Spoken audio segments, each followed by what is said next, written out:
మీరు ధరించే ఆభరణలన్నిటిలో కూడా సమానంగా ఏమున్నది?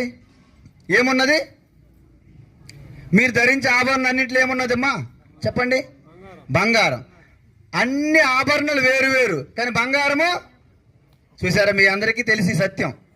ఆభరణాలన్నీ వేరు వేరు. ఒకటి ముక్కుకు పెట్టుకుంటారు, ఒకరు చెవులకు పెట్టుకుంటారు, ఒకరు చేయికి పెట్టుకుంటారు, ఒకరు కాలుకు పెట్టుకుంటారు, ఒకరు నడుము పెట్టుకుంటారు, కానీ బంగారము ఒక్కటే, ఆభరణాలు అనేకం. అదేవిధంగా ఈ శరీరాలు ఎన్ని రకాలున్నా ఆ లోపల ఉన్నటువంటి ఆ ఎరుక, ఆ చైతన్యము, ఆ పరమాత్మ ఒక్కటే. అందువలన మీరు గమనించాలి.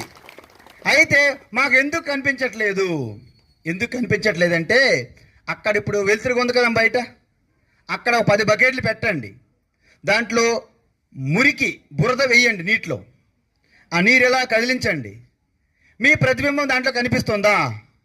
ఎందుకు కనిపించట్లేదు? బురద నీరు కదులుతుంది, బురదగా ఉన్నది కదులుతున్నది, అందుకే మనకి ప్రతిబింబం కనిపించట్లేదు.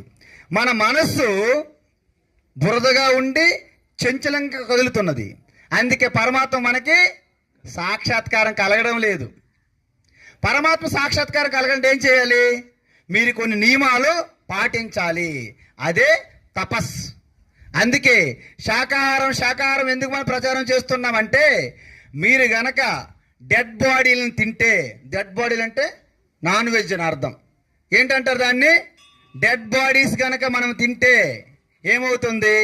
ఆ డెడ్ బాడీస్ తినడం వలన ఆ జంతువులు ఏవైతే వాటికి చంపేటప్పుడు ఆ యొక్క భయంకరమైనటువంటి ఘోర వృత్తులు, ఆ హావభావాలు, ఆ రౌద్రముతో, ఆ బాధతో, ఆ